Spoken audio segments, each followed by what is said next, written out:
নমস্কার, আমি মৌমিতা। আমার কবিতা পাঠ চ্যানেলে আমার সকল শ্রোতা বন্ধু এবং দর্শক বন্ধুকে আন্তরিক শুভকামনা জানিয়ে আজকের গল্প পাঠ শুরু করছি। আজ আমি আপনাদেরকে পাঠ করে শোনাব নরেন্দ্রনাথ মিত্রের লেখা একখানি অত্যন্ত চমৎকার ছোট গল্প। গল্পের নাম প্রতিদ্বন্দ্বী। আমার অনুরোধ রইল গল্পখানি শোনার জন্য। রোজকারই মতো আমার পুরনো কথাগুলি একবার সংক্ষেপে বলে নিচ্ছি। যদি আমার গল্প পাঠ আপনাদের ভালো লাগে, অনুগ্রহ করে একখানি লাইক করবেন এবং গল্পটি আপনাদের প্রিয়জনের সাথে শেয়ার করবেন। আপনারা যারা এখনো আমার কবিতা পাঠ চ্যানেলটি সাবস্ক্রাইব করেননি, তাদের অনুরোধ সাবস্ক্রাইব করে সাথে থাকার। আর আপনারা আপনাদের মূল্যবান মতামত কমেন্ট বক্সে জানিয়ে আমাকে অনুপ্রাণিত এবং সমৃদ্ধ করবেন, এও আমার অনুরোধ। ধন্যবাদ। শুরু করছি আজকের গল্প প্রতিদ্বন্দ্বী।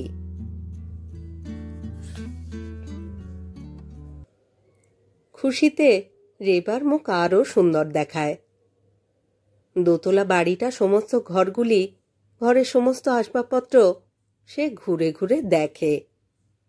কখনো বা জানলা দিয়ে চেয়ে দেখে বাইরের চলন্ত জনস্রোত, কখনো বা ফুলের টবগুলি হাত দিয়ে ছুঁয়ে ছুঁয়ে যায়। সরোজিনী পিছনে পিছনে আসেন আর মুচকি হাসেন। হঠাৎ মুখ ফিরিয়ে রেবা জিজ্ঞাসা করে, সমস্ত বাড়িটাই কি আমাদের, মা? কোনো ভাড়াটে এসে এখানে কোনোদিন থাকবে না তো? সরোজিনী হেসে বলেন, তুমি যদি থাকতে দাও তো থাকতে পারে, সমস্ত বাড়ি যখন তোমার। রেবা ঈষৎ গম্ভীরভাবে বলে, নিচের তলায় অবশ্য কেউ এসে থাকতেই পারে, না হলে বাড়িটা তো ভারী খালি খালি লাগবে, মা। সরোজিনী সহাস্যে জবাব দেন, তা কি করে হবে, মা? গোটা নিচের তলাটাই যে অবিনাশের স্টুডিও। রেবা আরো গম্ভীর হয়ে যায়, ঠিক তো, তাই তো। ওর মুখের উপর থেকে সহজে চোখ ফিরিয়ে নিতে ইচ্ছা করে না সরোজিনীর। পাথর কেটে কেটে অবিনাশ যেসব মূর্তি গড়ে, তারই একখানা যেন হঠাৎ জীবন্ত হয়ে উঠেছে। দীর্ঘকাল ধরে এর জন্যই যেন সে এতকাল প্রতীক্ষা করছিল।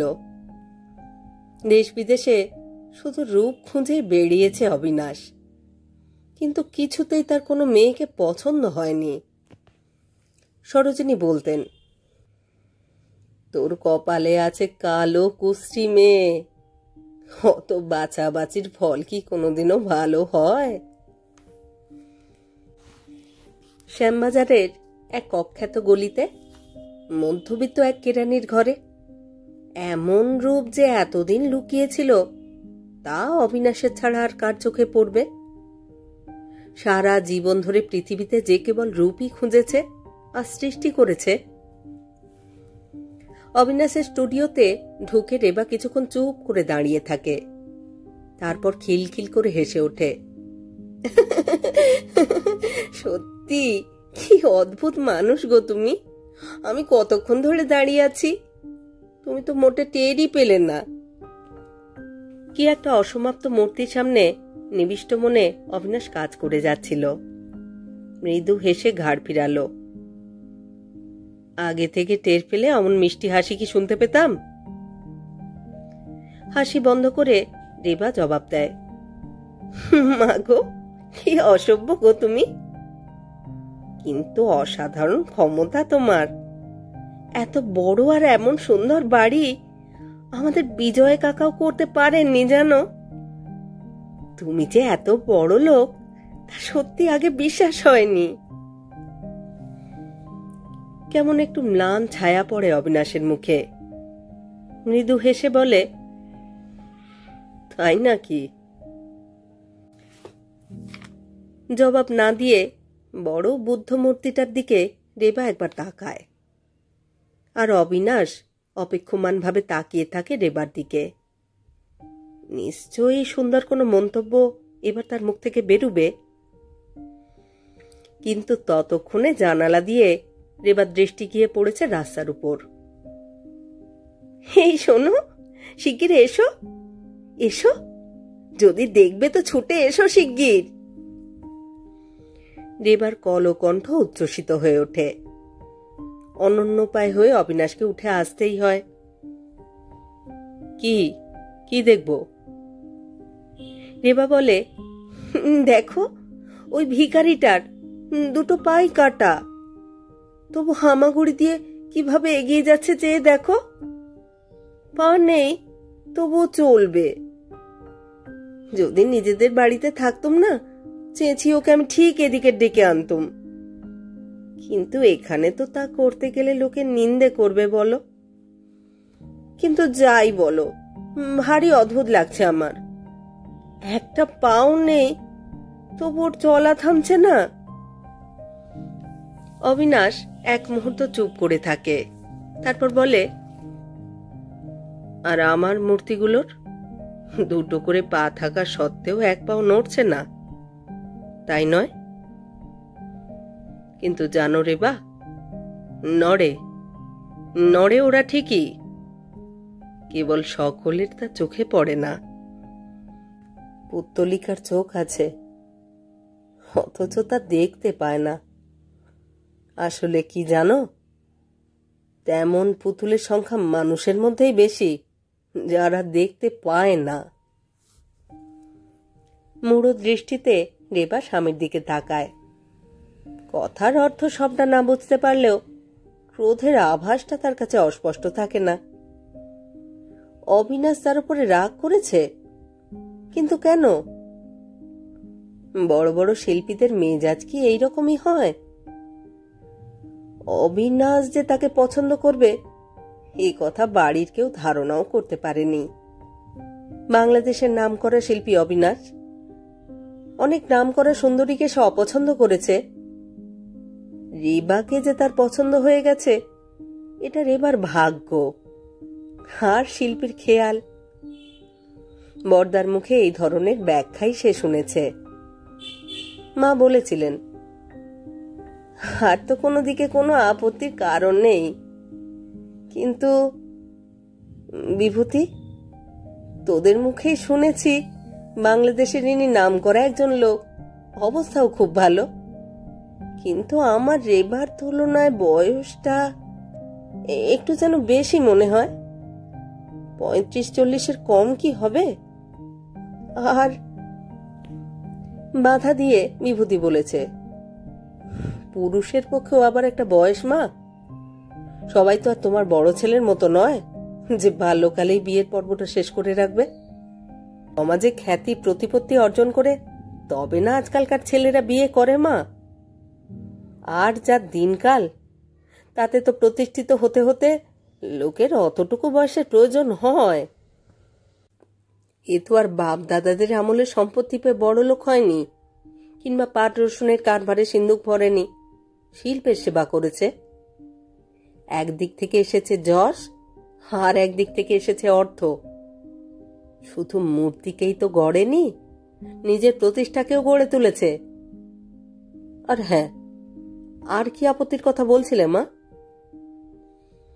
সৌদামিনী ভয়ে ভয়ে বলেছেন, না না, আমার আবার আপত্তির কি কারণ থাকতে পারে। ওই পাঁচুর মা বলছিল, ভদ্রলোকের চেহারাখানা দেখতে ঠিক ভদ্রলোকের ছেলের মতো নয়। লক্ষ্মী প্রতিমার মতো রূপ আমার রেবার, তার বরের চেহারা যদি এমন হয়, পাঁচুর মাই বলছিল। বিভূতি কিছুক্ষণ ক্রুদ্ধ দৃষ্টিতে তাকিয়ে থেকে তারপর জবাব দিয়েছে, বাড়ির ঝি বুঝি হয়ে উঠেছে তোমার পরামর্শদাতা মা। বেশ বেশ, তো সেই তোমার মেয়ের বিয়ের ব্যবস্থা করুক। আমরা তো জানতুম পুরুষের রূপের প্রয়োজন হয় না, যশ আর ঐশ্বর্যই যথার্থ রূপ। কন্যা বরায়তে রূপম, কথাটা বুঝি কন্যার জবানিতেই তুমি বললে। কিন্তু এক রূপ ছাড়া তোমার মেয়ের আর কি আছে বলো তোমা? 16-17 বছর বয়স হয়েছে, ভালো করে বাংলা একখানা বই পর্যন্ত পড়তে পারে না। সংসারের কাজকর্ম কি জানে না জানে তা তুমিই জানো। চেষ্টা কি আমি কম করেছি? এই অভাব অনটনের সংসারেও দিয়েছিলাম তো ভর্তি করে, কিন্তু ফি বছরে ফেল। রূপের গরবেই অস্থির, আর পড়াশুনো। পাশের ঘর থেকে দাদার মায়ের কথোপকথন কান পেতে সব শুনেছে রেবা। মনে মনে প্রতিজ্ঞা করেছে, ভদ্রলোক এর চেয়েও যদি বুড়ো আর বিশ্রী চেহারারও হতো, তা হলেও তার সঙ্গে বিয়ে হওয়ায় রেবার আপত্তি থাকতো না। দাদার সংসারে আর এক মুহূর্ত তার থাকতে ইচ্ছে নেই।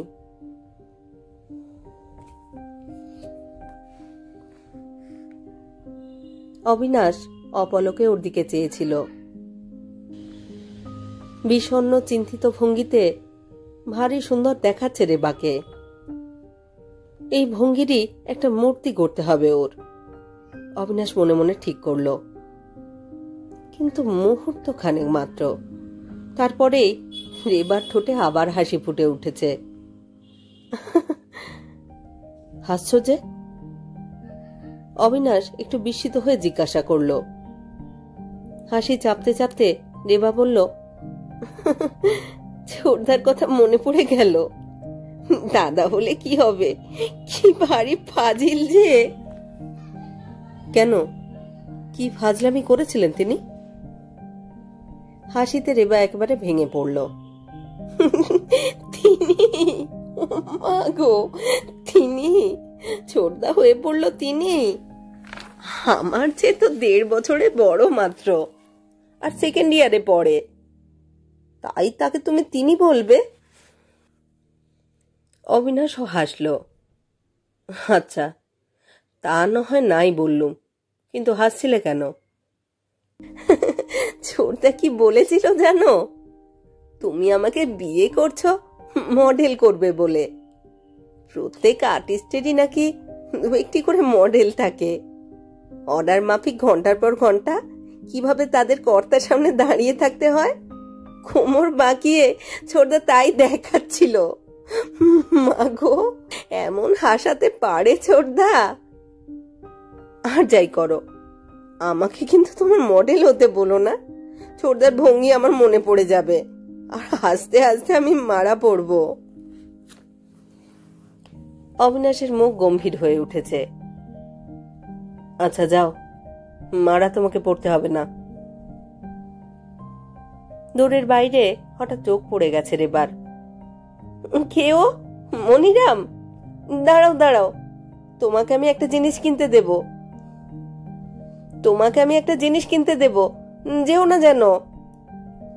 রেবা তাড়াতাড়ি বেরিয়ে যায়। আসলে জিনিস কিনতে দেওয়াটা ছল। মনিরামের বরিশালী ভাষা শুনতে এবং শুনে হাসতে ভালোবাসে রেবা। তার মুখের উপরই তার অনুকরণ করে। বাড়ির অন্য কেউ এমন করলে ভারী অসন্তুষ্ট হয় মনিরাম, কিন্তু রেবাকে দেখলে সে একেবারে খাস বরিশালের ভাষা আরম্ভ করে। রেবা যত বেশি হাসে, উচ্চারণের টান মনিরাম তত বাড়িয়ে দেয়। ঘরের ভিতর থেকে তা শুনে অবিনাশের মনে হয়, বরিশালী ভাষা জানা না থাকলে রেবাকে হাসাবার জন্য বিচিত্র অঙ্গভঙ্গির সঙ্গে নৃত্য পর্যন্ত করতে পারত মনিরাম। ওর মতো লোকের মনেও রূপ ভোগের স্বাদ আছে। রূপ, কিন্তু এই মুড়ো ছেলে মানুষ রূপ নিয়ে কি করবে অবিনাশ?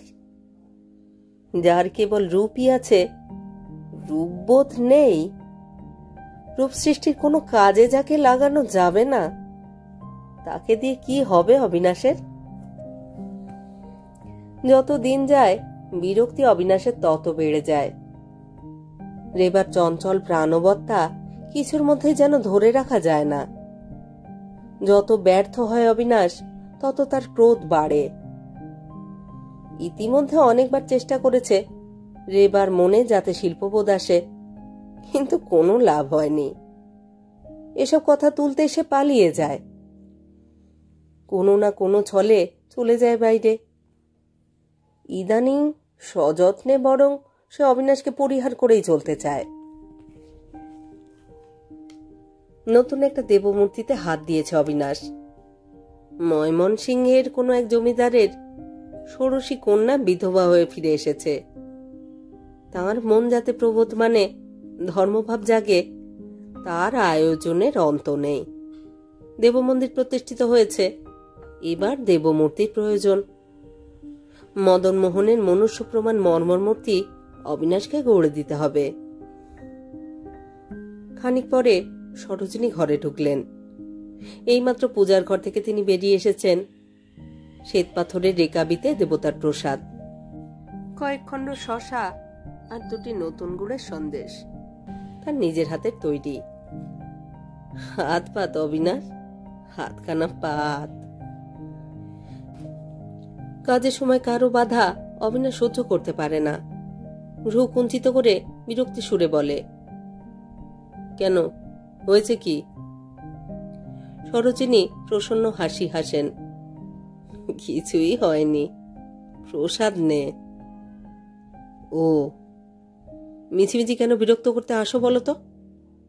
প্রসাদের আমার দরকার হয় না। তোমাদের মতো পৌত্তলিক আমি নই, তা তো জানোই। সরোজিনী হাসেন আবার। তুই বা পৌত্তলিক কম কিসে বাবা? জীবন ভরে এত পুতুল আর কে গড়েছে? সরোজিনী সস্নেহ ব্যবহারের স্নিগ্ধতায় নিজের আচরণের জন্য মনে মনে লজ্জাবোধ করে অবিনাশ। হাত বাড়িয়ে একখণ্ড শশা তুলে নিয়ে বলে, তা ঠিক, পাথর কেটে কেটে সৌন্দর্য সৃষ্টির চেষ্টাই কেবল করলুম মা, নিজের জীবনকে সুন্দর করে গড়তে শিখলুম না। বাৎসল্য স্নিগ্ধ কণ্ঠে সরোজিনী জবাব দেন, কেন, কার চেয়ে তুই কম বাবা? কিন্তু পরের মেয়ের সঙ্গে অমন রুক্ষ ব্যবহার করিস না অবিনাশ। দেখিস নে, মেয়েটা এ কমাসের মধ্যেই কেমন গম্ভীর হয়ে গেছে। ওর মুখটা ভার দেখলে আমার ভালো লাগে না।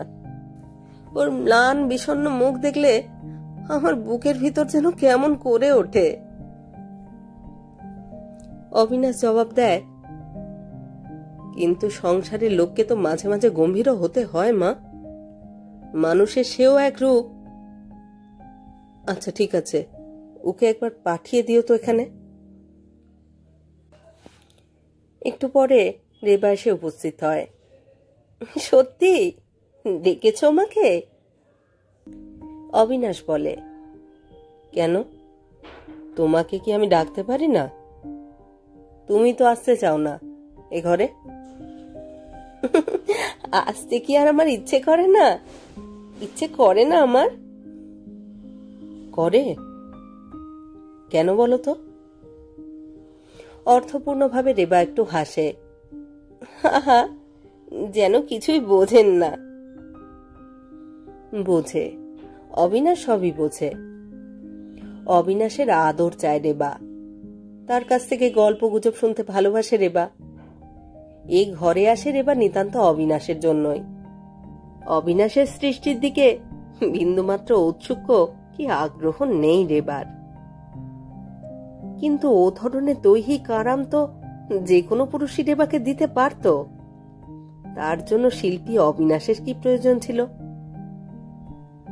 দেশ দেশান্তর থেকে কত নরনারী অবিনাশের এই স্টুডিও দেখতে এসেছে, দেখে মুগ্ধ হয়েছে।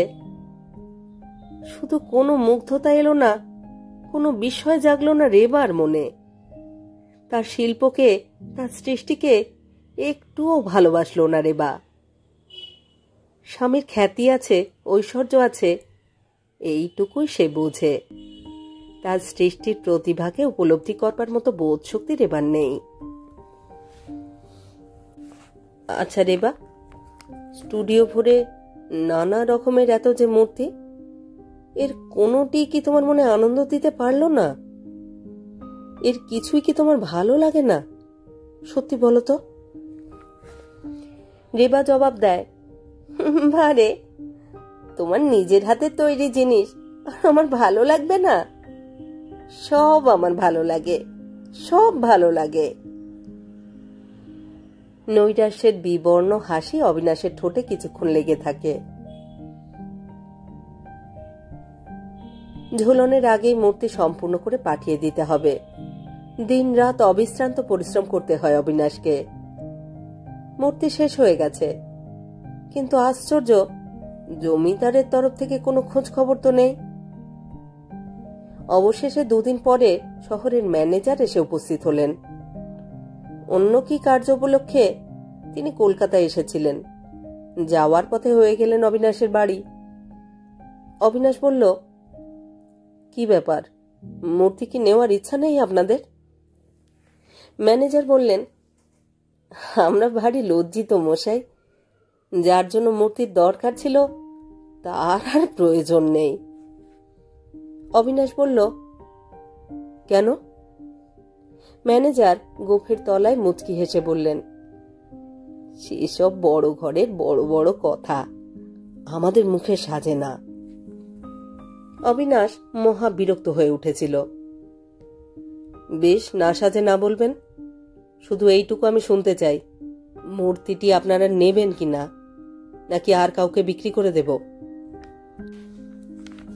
ম্যানেজার বললেন, আহা, শুনুনি না মশাই, আগাগোড়া, তারপর না হয় চটবেন। বলুন। বলবো কি মশাই, বড় ঘরের সব বড় বড় কথা। আমি কিন্তু আগে থাকতেই একটু একটু টের পেয়েছিলাম, পুরনো মন্দিরের ঠিক সংলগ্নই আমার বাসা কিনা। আসতে যেতে সবই আমার চোখে পড়ত। কর্তার গিন্নি অবশ্য বলা বলি করতেন, মল্লিকার ধর্মে ভারী মতি হয়েছে, ঠাকুরের ওপর অচলা ভক্তি। আমি দেখতুম ঠাকুরের ওপরেই বটে, তবে শালগ্রাম ঠাকুরের ওপর নয়, পুরোহিত ঠাকুরের ওপর। বুড়ো বাপের বাদ ব্যাধি হওয়ায় যজমানি কাজে ছোকরাই আসতো কিনা। তারপর তারপর আর বলবার মতো কথা নয় মশাই, নানা কেলেঙ্কারি ব্যাপার। এই দুর্ঘটনার পর থেকে মেয়ে মন্দির মদনমোহন সব কিছুর ওপরেই কর্তা খেপে গেছেন। কার ঘাড়ে 2টো মাথা আছে যে মূর্তির কথা তাকে মনে করিয়ে দেয়? ম্যানেজার আর একবার দেবমূর্তিটির দিকে তাকালেন। কিন্তু যাই বলুন, মূর্তিটি ভারী চমৎকার হয়েছে আপনার। অবশ্য মুখে দেবভাবের কিছু অভাব আছে। যা হোক, আমি তো আর জমিদার নই, তা সামান্য কর্মচারী মাত্র। তার মতো অত টাকা তো আমি আর দিতে পারবো না। 100-2 টাকার মধ্যে যদি দেন আমাকে, মূর্তিখানি আমি নিয়ে যাই। ক্রোধে বিকৃত হয়ে উঠল অবিনাশের মুখ। আগে না, তার দরকার নেই, ধন্যবাদ। পাশের ঘর থেকে জানালা দিয়ে মুখ বাড়িয়ে রেবা সব শুনছিল আর সকৌতুকে হাসছিল। অবিনাশের কর্কশ কণ্ঠে চমকে উঠল রেবা। রাগলে যেন আরো বেশি কুষ্টি দেখায় অবিনাশের মুখ। আর তারই পাশে চোখে পড়ল মদনমোহনের মূর্তি। স্থির প্রসন্ন হাসি, মুখটিতে অনুক্ষণ লেগে রয়েছে। সত্যি ভারী সুন্দর হয়েছে তো মূর্তিখানা। মনে মনে কথাটা রেবা আবৃত্তি করল, সত্যি ভারী সুন্দর হয়েছে তো মূর্তিখানা। ম্যানেজার বিদায় নিলে রেবা ছুটে এলো ঘরে। এই শোনো, মূর্তিটি কাউকে বিক্রি করতে পারবে না তুমি, কিন্তু ওটি আমি নেব, ভারী চমৎকার হয়েছে। অবিনাশ শ্লেষের হাসি হাসল। ম্যানেজারের মুখ থেকে কথাটা মুখস্থ করে নিয়েছ বুঝি? বারে, তা কেন, সত্যি আমার ভারী ভালো লেগেছে। অবিনাশ বলল, তাই নাকি? আমার অসীম সৌভাগ্য তাহলে। কিন্তু 2 দিনের মধ্যে 1000 টাকায় মূর্তিটি বিক্রি হয়ে যাবে, দেখে নিও। রেবা বললে, 1000 টাকা তুমি আমার কাছ থেকে নিও, এখন গয়না বেচে শোধ দেব। সরোজিনী শুনে হাসলেন। কথা শোনো মেয়ের। বেশ তো অবিনাশ, শখ যখন হয়েছে বৌমার, রাখুক না। তোর স্টুডিওতে তো কত মূর্তি তুই নিজের শখ করে রেখে দিয়েছিস, আর খদ্দের যদি আসেই বা, তাহলে না হয় বিক্রি করে দিবি, তাতে কি। রেবা মনে মনে বলল, দিলেই হলো আর কি। দিলে তো একবার ঠাকুর ঘরে নিয়ে যেতে পারলে এই মূর্তি, সেখান থেকে বার করে আনবে কার সাধ্যি? মা নিজেই আপত্তি করবেন তখন। অবিনাশ কি একটা কাজে বাইরে গিয়েছে। সরোজিনী মেঝের ওপর শীতলপাটি বিছিয়ে চৈতন্য চরিতামৃত পড়তে পড়তে ঘুমিয়ে পড়েছেন। সেই ফাঁকে মনিরামের সাহায্যে মূর্তিটি একেবারে ঠাকুর ঘরে নিয়ে গিয়ে বসালো রেবা। একেই সকাল থেকে অবিনাশের মেজাজ খারাপ হয়ে আছে, তারপর তার বিনা অনুমতিতে রেবা এই কাণ্ড করেছে দেখে তার ধৈর্য একেবারে লোপ পেল। অকথ্য ভাষায় গালিগালাজ করলো রেবাকে, সরোজিনীকেও কসুর করল না, আর মনিরামকে ঘাড় ধরে বার করে দিল বাড়ি থেকে। রেবার চোখ ফেটে জল আসতে লাগলো, আর সেই সঙ্গেই বারবার মনে হতে লাগলো তার, রাগ করলে এত কষ্টি দেখায় অবিনাশকে যে তার দিকে একেবারেই ছাওয়া যায় না। সন্ধ্যার পর ক্রমেই অবশ্য মেজাজটা পড়ে এলো অবিনাশের। পরিপাটি ভোজনের পর চিত্ত বেশ প্রসন্ন হয়ে উঠল। সত্যি এতটা কাণ্ড না করলেও চলত। মনে মনে বেশ লজ্জিতই হলো অবিনাশ। বিছানায় শুয়ে চুরুট টানতে টানতে মনে মনে অবিনাশ প্রতিজ্ঞা করল, মূর্তি শিল্প আর না, এবার থেকে জীবন শিল্পের দিকে লক্ষ্য রাখতে হবে। মার কাছে আগেই ক্ষমা চেয়েছে, রেবা এলে তার কাছেও মার্জনা ভিক্ষা করে বলবে, মূর্তিটা তোমাকেই দিলুম রেবা। এতদিন পরে শিল্পবোধ জেগেছে তাহলে রেবার, শিল্পকে সে ভালোবাসতে শিখেছে। খাওয়া দাওয়া সেরে রেবা যখন উপরে এলো, অবিনাশের ততক্ষণে নাক ডাকা আরম্ভ হয়েছে। রেবা মুহূর্তকাল স্বামীর মুখের দিকে তাকালো। এতদিন ভালো করে চেয়ে দেখেনি, কিন্তু মনে হলো ঘুমুলেও বড় বিশ্রী দেখায় অবিনাশের মুখ। প্রৌঢ় মুখে রুক্ষতার ছাপ পড়েছে, স্থানে স্থানে কুঁচকে গেছে চামড়া। এত অসুন্দর তার স্বামী, আর সত্যি এত বুড়ো। নিশ্চয়ই বয়স 5-7 বছর তাদের কাছে কমিয়ে বলেছিল, 45-এর একটা দিনও কম হবে না কিছুতেই। দীর্ঘ নিঃশ্বাস ছেড়ে চোখ ফিরিয়ে নিতেই দেওয়ালের বড় আয়নাটায় নিজের প্রতিচ্ছায়া ভেসে উঠল রেবার। সত্যি এত সুন্দর সে দেখতে। অপলকে রেবা কিছুক্ষণ আয়নার দিকে তাকিয়ে রইল, আর উগ্র আনন্দে অপূর্ব হাসি ফুটে উঠল তার মুখে। তার যৌবন, তার সৌন্দর্য অবিনাশের কুশ্রী ব্যবহারের একমাত্র প্রতিশোধ। জানালার ফাঁক দিয়ে ঘুমন্ত শহরতলি চোখে পড়ে। নারকেল গাছগুলোর মাথার উপর গোল হয়ে উঠেছে চাঁদ। সমস্ত পৃথিবী জ্যোৎস্নায় ভেসে গেছে। এখানে অবিনাশের কোনো অস্তিত্ব নেই, তার কথা অনায়াসে বিস্তৃত হওয়া যায়। অপূর্ব আনন্দে সমস্ত মন উদ্বেলিত হয়ে উঠেছে রেবার। দেরাজ থেকে চাবি নিয়ে কাচের আলমারি খুলে একখানা স্কাই ব্লু শাড়ি সর্বাঙ্গে জড়িয়ে নিল রেবা। ড্রেসিং টেবিলের ওপর প্রসাধনের নানা টুকিটাকি আসবাব। কৌটো খুলে আঙুলের ডগায় ক্রিম নিয়ে সস্নেহে নিজের সুগৌর কপলে বুলিয়ে দিল। দেশি বিদেশি নানা রঙের ফুলদানি সাজিয়ে রেখেছে। তার ভিতর থেকে বেলকুড়ির মালাটা তুলে নিয়ে ঘনবদ্ধ কবরীতে রেবা জড়াতে লাগলো। পাশের ঘর থেকে সরোজিনী এ সময় ডেকে বললেন, বৌমা, বৌমা ঘুমিয়েছ? এক মুহূর্ত নিঃশ্বাস রোধ করে রাখল রেবা। তারপর কম্পিত কণ্ঠে জবাব দিল, না মা। সরোজিনী বললেন, ঠাকুরঘর বোধহয় খোলা রেখে এসেছ, রাত বিরেতে কিছু একটা ঘরে ঢুকবে, যাও বন্ধ করে এসো। মদন মোহনের প্রসন্ন সুন্দর মুখটা হঠাৎ রেবার চোখের উপর ভেসে উঠল। স্নিগ্ধ কণ্ঠে জবাব দিল, যাই মা।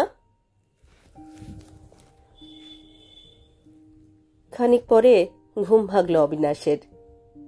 উজ্জ্বল আলোয় সমস্ত আসবাবপত্র সুস্পষ্ট দেখা যাচ্ছে, কিন্তু বিছানা শূন্য, ঘরের কোথাও রেবা নেই। মনে মনে হেসে অবিনাশ বিছানা ছেড়ে উঠে পড়ল। নিশ্চয়ই রেবা কোথাও বাইরে দাঁড়িয়ে রয়েছে অভিমানে। আজ অবিনাশের মানভঞ্জনের পালা।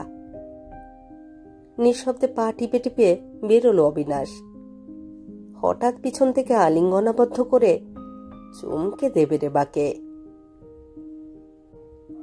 তেমনি নিঃশব্দ পায়ে বাড়ির সবগুলি ঘর দেখতে দেখতে রেবাকে খুঁজে বেড়াল অবিনাশ, কিন্তু কোথাও রেবার দেখা মিলল না।